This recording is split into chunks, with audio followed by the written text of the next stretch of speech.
우리 사도신경으로 신앙 고백하심으로 12월 30일 목요일 새벽 기도회를 시작하도록 하겠습니다.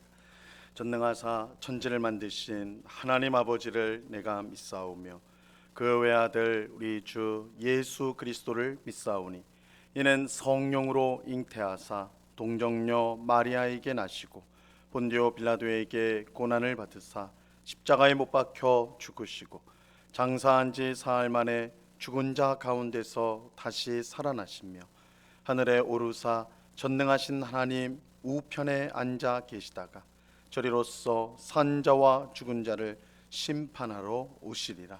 성령을 믿사오며 거룩한 공예와 성도가 서로 교통하는 것과 죄를 사하여 주시는 것과 몸이 다시 사는 것과 영원히 사는 것을 믿사옵나이다. 아멘. 우리 찬송가 294장, 찬송가 294장 하나님은 외아들을 우리 같이 찬송하도록 하겠습니다. 찬송가 294장, 이전 통일 찬송가는 416장 찬송입니다.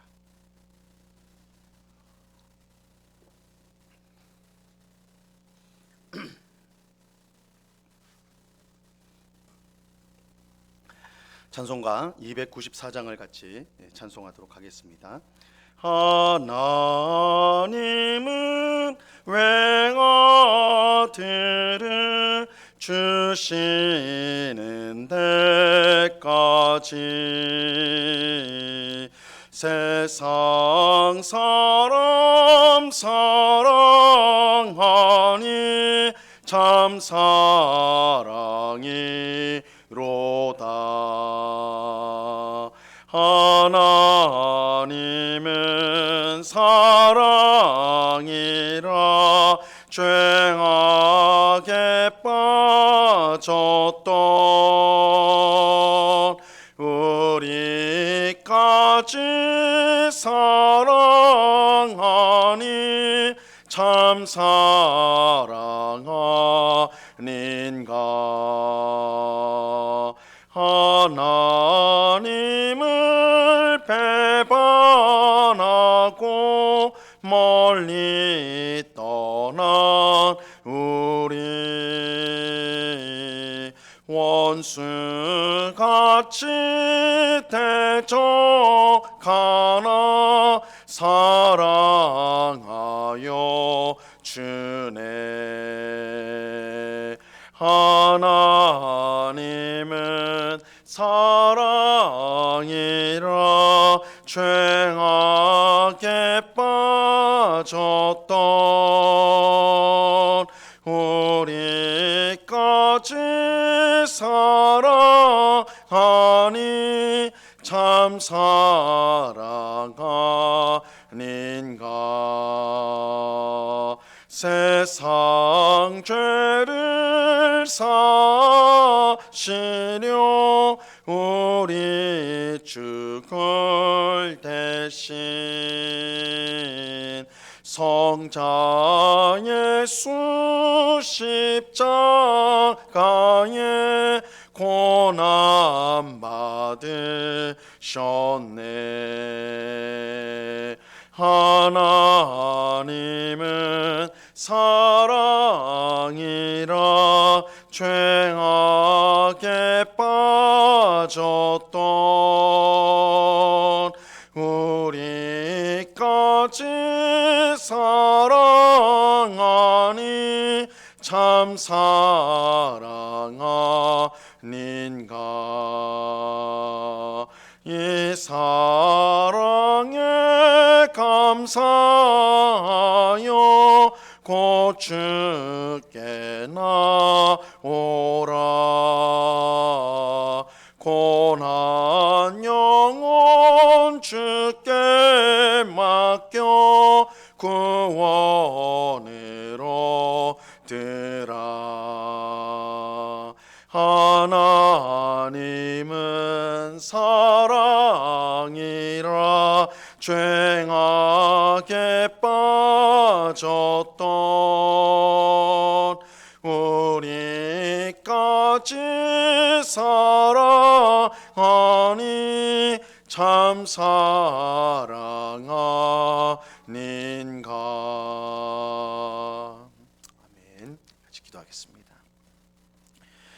참 좋으신 아버지 하나님, 추위에도 불구하고 주님을 사랑하는 주의 백성들이 새벽을 깨우며 이렇게 한자리에 모였습니다. 저희들을 불쌍히 여겨 주시옵시고 하나님의 귀한 은혜와 또한 사랑으로 하늘에 속한 모든 신령한 복으로 넘치게 하여 주시옵소서. 내일 일을 염려하지 말라 말씀하셨습니다. 일용할 양식을 주시고 또한 우리에게 필요한 모든 것을 제때에 공급하여 주시는 주님, 우리를 향한 선하신 뜻을 반드시 이루시는 주님이신 줄로 믿고 염려하고 근심할 것이 아니라 오히려 하나님께 감사하며 찬송하며 하나님이 이루실 일들을 기대하며 날마다 살아가는 저희가 되게 하여 주시옵소서. 그러나 주님, 저희는 믿음이 없어서 늘 불안해하고 두려워하고 또한 원망하고 불평할 때가 많습니다. 믿음을 더하여 주사 하나님을 의지하며 씩씩하게 오늘도 주님 가신 그 길을 묵묵히 걸어가는 주의 백성들이 다 될 수 있도록 크신 은혜로 함께하여 주시옵소서.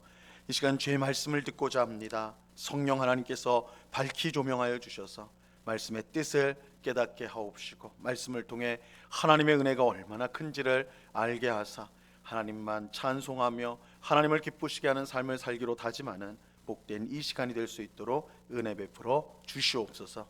우리와 함께 하시는 주님께 감사와 찬양을 올려드리오며 예수 그리스도 이름으로 기도드리옵나이다.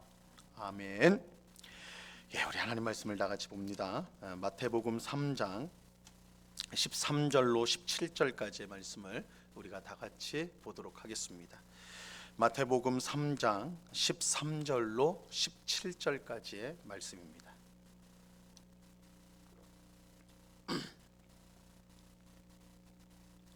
마태복음 3장 13절로 17절까지의 말씀을 우리 다 함께 한 목소리로 같이 읽습니다. 시작.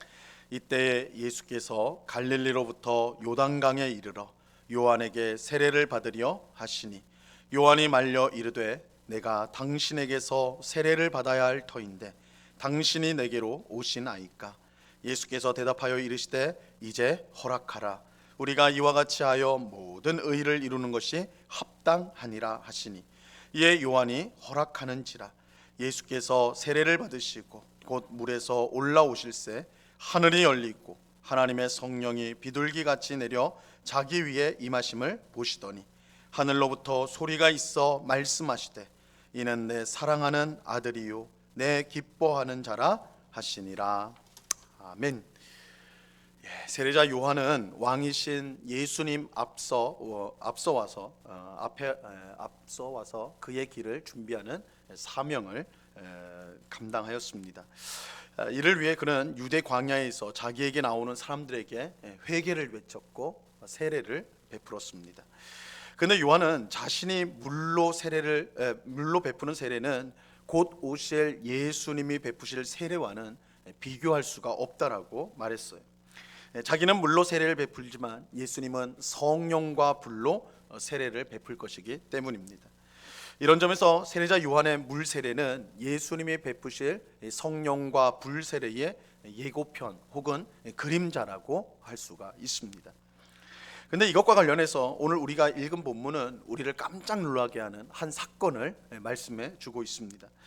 이 성령과 불로 세례를 베푸시는 예수님께서 물로 세례를 베푸는 요한에게 와서 세례를 받으신 것입니다. 오늘 본문 13절 말씀해 보시면요, 이때에 예수께서 갈릴리로부터 요단강에 이르러 요한에게 세례를 받으려 하시니, 예수님께서 요단강에서 세례를 베푸는 요한에게 오셔서 그에게 세례를 받으려고 하셨습니다. 사실 이것은 있을 수가 없는 일이에요. 우리가 그냥 성경을 읽으면 예수님이 세례자 요한에게 세례를 받으려 했구나 이렇게 그냥 읽고 쉽게 넘길 수 있지만 조금만 생각해봐도 이 일이 있을 수가 없는 일임을 알 수가 있습니다. 왜냐하면 지금 예수님이 받으려고 하는 이 요한의 세례는 다름 아닌 죄 사함을 위한 회개의 세례였기 때문입니다. 누가복음 3장 3절에 보면 이렇게 말씀합니다. 요한이 요단강 부근 각처에 와서 죄 사함을 받게 하는 회개의 세례를 전파하니, 세례자 요한이 베푼 세례는 죄 사함을 받게 하는 회개의 세례였어요. 즉 요한의 세례는 죄인에게 필요한 세례, 죄인이 받아야 하는 세례였던 것입니다. 하지만 우리가 아는 것처럼 예수님은 아무 죄가 없는 분입니다. 예수님은 처녀인 마리아의 몸에서 태어나심으로 우리와 똑같은 사람이었지만 모든 사람이 갖고 있는 원죄가 없었어요. 그래서 예수님이 동정녀 탄생을 하셨다. 이것은 단순히 기적적인, 예수님은 위대한 분이니까 이렇게 기적적인 방식으로 태어나셨구나, 그 정도를 말하는 것이 아니라 아담의 후손이 갖고 있는 이 원죄를 예수님은 갖고 있지 않다. 처녀인 마리아의 몸에서 낳았기 때문에 원죄를 갖고 있지 않다. 이런 신학적인 의미를 보여주는 거예요. 또 예수님은 원래 하나님이시기 때문에 자라나는 동안, 성장하는 동안 그 어떤 죄도 짓지 않으시고 하나님의 뜻대로 사셨습니다. 이처럼 예수님에게 아무 죄가 없다는 사실을 성경은 분명하게 말씀하고 있어요. 히브리서 4장 15절에 보면 우리에게 있는 대제사장은 우리의 연약함을 동정하지 못하실 이가 아니요 모든 일에 우리와 똑같이 시험을 받으신 이로되 죄는 없으시니라. 예수님이 우리와 똑같은 시험을 받으시고 똑같은 유혹을 받으셨지만 우리와 다른 것이 있다면 예수님은 죄가 없다. 예수님은 죄를 지은 적이 없다. 이렇게 말하고 있어요. 또 요한 1서 3장 5절에도 보면 그가 우리 죄를 없애려고 나타나신 것을 너희가 아나니 그에게는 죄가 없느니라. 예수님은 이 세상에 죄를 없애기 위해서 오셨는데 예수님 죄가 없으시다. 이렇게 말씀하고 있어요. 예수님은 죄가 전혀 없는 분입니다. 그렇게 그는 우리의 구원자가 될 수가 있는 것이죠. 만약에 예수님이 우리와 같은 죄인이라면 죄인이 죄인을 구원할 수는 없기 때문에 구원자가 될 수 없는 것이죠. 그런데 문제는 아무 죄가 없는 예수님께서 세례자 요한이 베푸시는 죄 사함을 얻게 하는, 제 사함을 받게 하는 이 회개의 세례를 받으려고 하셨다는 사실입니다. 예수님은 죄가 아예 없는 의로운 분이에요. 당연히 회개할 필요도 없고 죄 사함을 받을 필요도 없습니다. 다시 말하면 예수님은 세례자 요한이 베푸는 세례를 받을 필요가 없고 받아서도 안 되는 것이죠. 이 사실을 누구보다 잘 알고 있던 사람이 세례자 요한이었어요. 그래서 그는 예수님께 세례 베풀기를 거절합니다. 14절 말씀을 보세요. 요한이 말려 이르되 내가 당신에게서 세례를 받아야 할 터인데 당신이 내게로 오시나이까. 죄인인 죄가 없는 당신에게, 구원자인 당신에게 세례를 받아야 마땅한데 물로 세례를 베푸는 내가 성령과 불로 세례를 베푸는 당신에게 세례를 받아야 마땅한데 어떻게 나에게 세례를 받으려 합니까? 난 줄 수 없습니다. 당신에게 줄 수 없습니다. 이렇게 세례자 요한이 말한 거예요. 하지만 예수님은 세례자 요한에게 세례를 베풀 것을 다시 한번 말씀하셔요.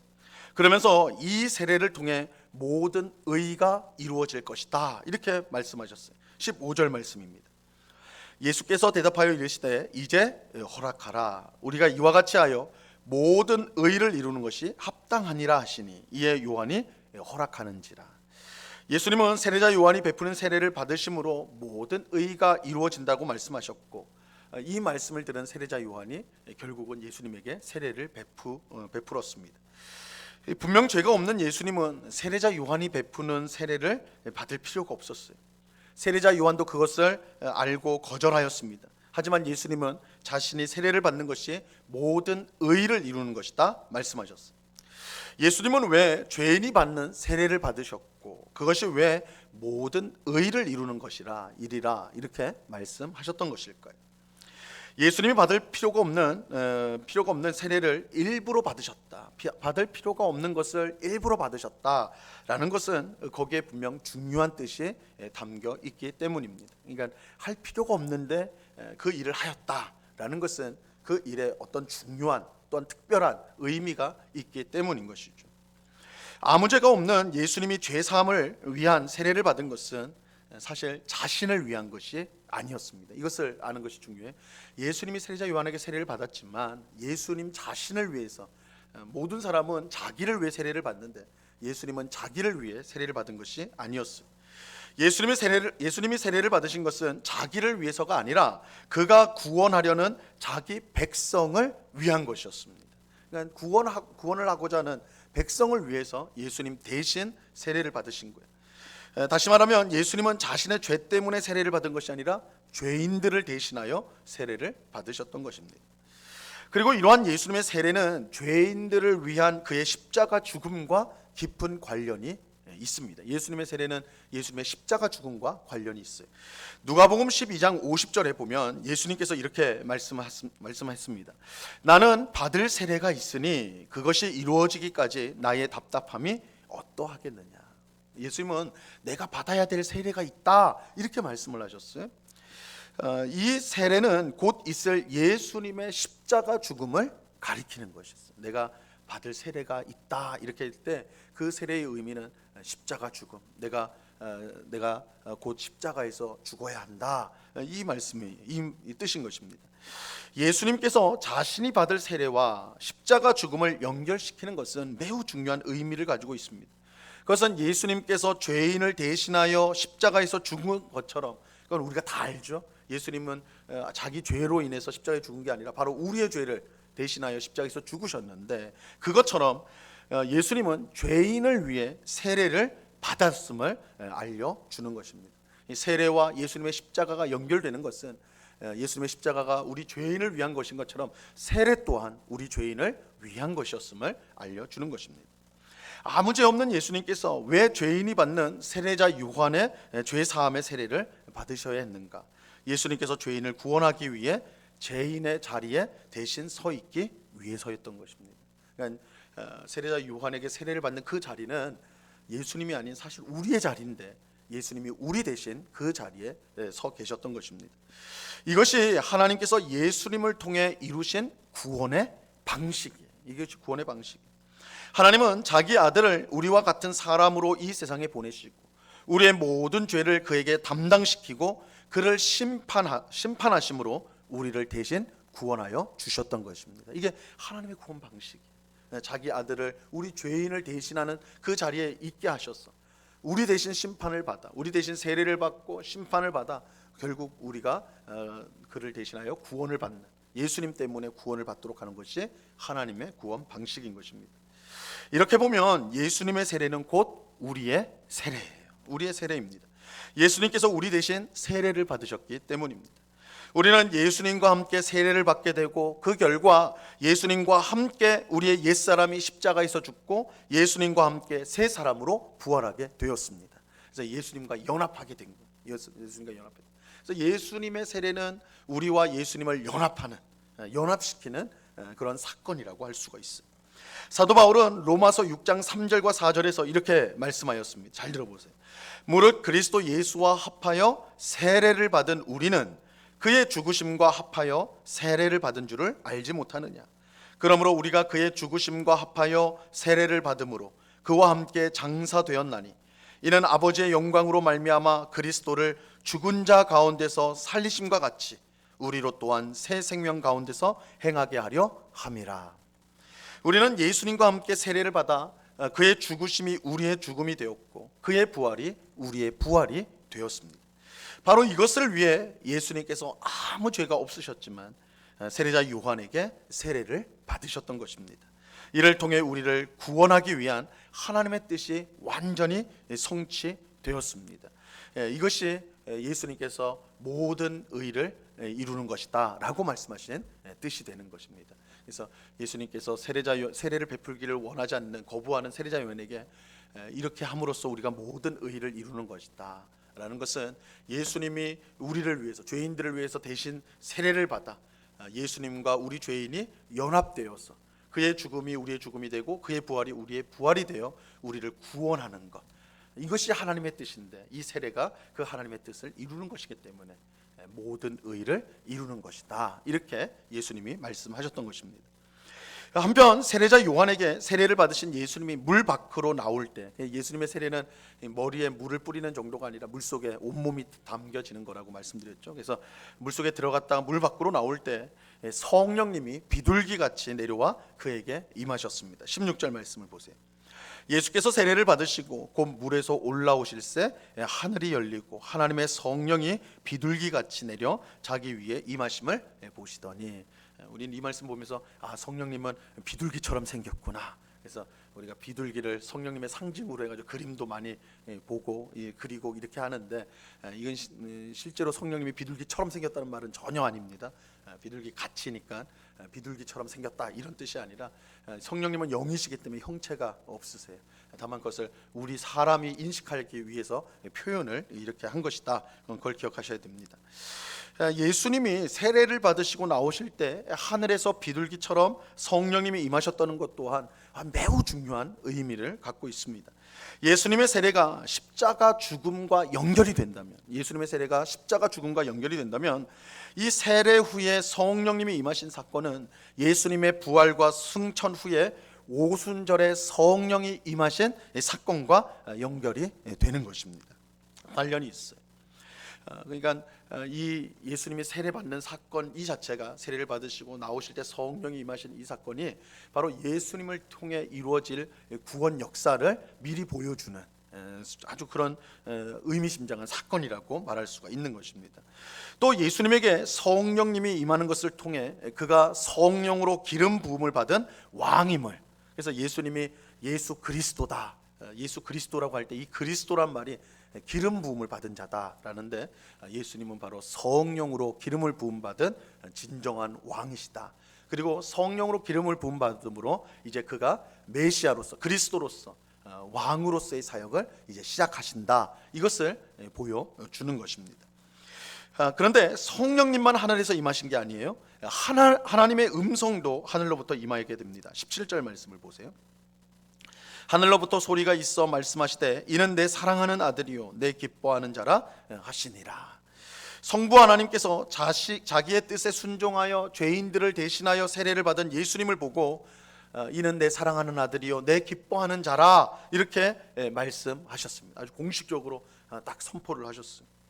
예수님이 하시는 모든 일은 이처럼 아버지 하나님의 뜻에 순종하는 것이었고, 하나님은 그것을 기쁘게 받으셨던 것입니다. 그래서 예수님의 세례를 받은 이 사건이 하나님께서 우리 죄인들을 구원하기 위한 방법이었는데, 예수님이 그걸 순종하였기 때문에 이는 내 사랑하는 아들이요 내 기뻐하는 자라, 자기의 뜻에 철저히 순종한 예수님이 어떠한 분임을 하나님께서 직접 알려주신 것입니다. 오늘 우리는 예수님이 세례자 요한에게 세례를 받은 사건을 살펴보았습니다.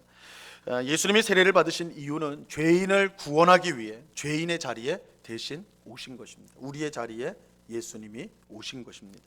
이것은 예수님께서 우리가 매달려야 될 십자가에 대신 매달려 죽은 것과 분명히 그것과 같다라고 할 수가 있는 것이죠. 예수님이 받으신 세례로 말미암아 우리는 예수님과 함께 죽고 예수님과 함께 부활하게 되었습니다. 그뿐만 아니라 성령님을 받아 그의 능력을 힘입어 예수님처럼 하나님을 기쁘시게 하는 삶을 살 수 있게 되었습니다. 이것이 모두 예수님께서 세례를 받으셨기 때문에 우리에게 주어진 은혜인 것입니다. 이 귀한 예수님의 은혜와 사랑을 항상 기억하며 감사하는 우리 모두가 될 수 있기를 바랍니다.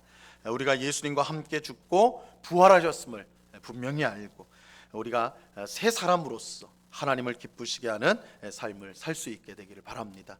예수님이 세례를 받으셨다. 죄인이 받아야 마땅한 세례를 받으셨다. 아무 죄가 없는 예수님께서 스스로를 죄인의 자리에 자신을 두셨다. 근데 그걸 왜 그렇게 하셨는가? 하나님의 뜻이기 때문에, 아버지 하나님의 뜻이기 때문에 그렇게 순종하셨다.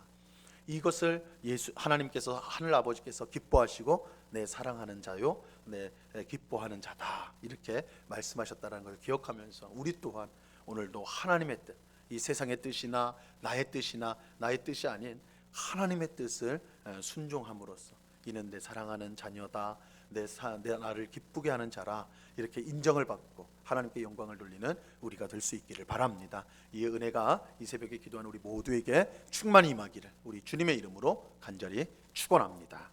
기도하겠습니다. 하나님 아버지, 감사합니다. 오늘 예수님께서 죄사함을 얻게 하는 회개의 세례를 받으신 이 충격적인 사건의 내용을 살펴보았습니다. 예수님 받으실 필요가 전혀 없는 세례입니다. 받아서는 안 되는 세례인데 예수님 일부러 받으셨습니다. 그것은 예수님을 위해서가 아니라, 자신을 위해서가 아니라 바로 우리 죄인들을 대신하기 위해서, 우리 죄인들을 구원하기 위해서 아무 죄가 없는 예수님께서 죄인의 자리에 들어오게 된 것입니다. 예수님께서 세례를 받으심으로 말미암아 우리와 연합이 되어서 예수님의 죽음이 우리 옛사람의 죽음이 되고 예수님의 부활이 우리의 부활이 되는 귀한 은혜가 우리에게 주어졌습니다. 우리는 예수님의 세례로 말미암아 예수님의 십자가 죽음으로 말미암아 새 사람이 되었고 새 생명을 누리는 복된 성도가 되었습니다. 이러한 사실을 우리가 잊지 않게 하시고 꼭 기억하며 항상 이 귀한 구원을 베푸신 은혜의 주님께 감사와 찬양을 올려드리오며 그 구원에 합당한 하나님을 기쁘시게 하는 삶을 살아가는 저희들 다 될 수 있도록 주님 도와 주시옵소서. 아버지 하나님, 예수님께서 이처럼 하나님의 뜻에 순종할 때 이는 내 사랑하는 아들이요 나를 기쁘게 하는 자라는 그런 인정을 받으셨는데 우리 또한 하나님의 뜻에 온전히 순종함으로 이러한 칭찬을 똑같이 받는 주의 백성들이 다 될 수 있도록 주님 도와 주시옵소서. 우리가 새 사람이 되었음을, 하나님의 자녀가 되었음을 분명히 기억하고 우리의 삶 가운데 우리의 마음과 우리의 입술과 우리의 모든 행동을 통해 우리가 하나님의 자녀, 예수님과 함께 죽고 예수님과 함께 부활한 자로서 우리의 모습을 이 세상 가운데 드러내어 하나님의 사랑과 은혜를 증거하는, 복음을 증거하는 우리의 삶이 될 수 있도록 은혜와 긍휼을 베풀어 주시옵소서. 아버지 하나님, 내일은 이제 올해 2021년 마지막 날입니다. 우리가 송구 영신 예배로 함께 모여서 하나님께 영광을 돌리고자 합니다. 참으로 다사다난했고 답답하고 힘들었던 시간들이었지만 이 한 해를 지나면서 우리가 또한 보게 되는 것은 이 모든 것이 또한 하나님의 은혜였습니다. 하나님의 은혜가 없이는 잠깐도 우리가 살 수 없었음을 우리가 기억하면서 깨달으면서 하나님 앞에 감사의 찬송을 올려드리게 하시고 또한 이제 새해를 새롭게 맞이하는 2022년을 정말 하나님의 은혜와 하나님과 동행하는 가운데 새해를 맞이하는 우리 앞에 눈앞에 놓여져 있는 현실은 여전히 암담하고 어렵지만 하나님이 우리와 함께 하시고 우리 앞서 행하시며 우리를 승리케 하시는 하나님이심을 믿음으로 고백하며 새해를 맞이하는 그런 예배를 드리는 송구 영신 예배가 될 수 있도록 은혜를 베풀어 주시옵소서.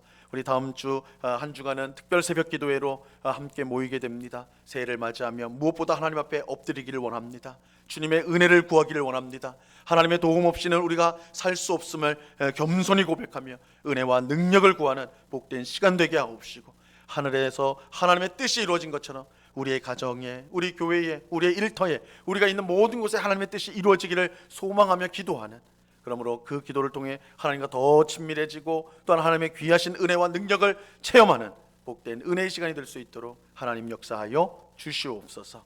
주님, 이 시간에 여러 가지 간구의 제목들로 기도하는 주의 백성들 한 사람 한 사람 붙들어 주시고 아버지 하나님, 이 시간 이 기도를 통하여 더 하나님께 나아가며 하나님의 사랑을 입으며 하나님의 은혜를 풍성히 경험하는 복된 기도의 시간이 될 수 있도록 인도하여 주시옵소서. 감사와 찬양을 주께 드려오며 예수 그리스도 이름으로 기도드리옵나이다.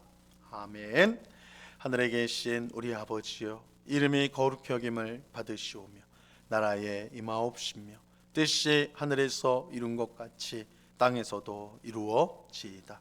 오늘날 우리에게 일용할 양식을 주옵시고 우리가 우리에게 죄 지은 자를 사하여 준 것 같이 우리 죄를 사하여 주옵시고 우리를 시험에 들게 하지 마옵시고 다만 악에서 구하옵소서.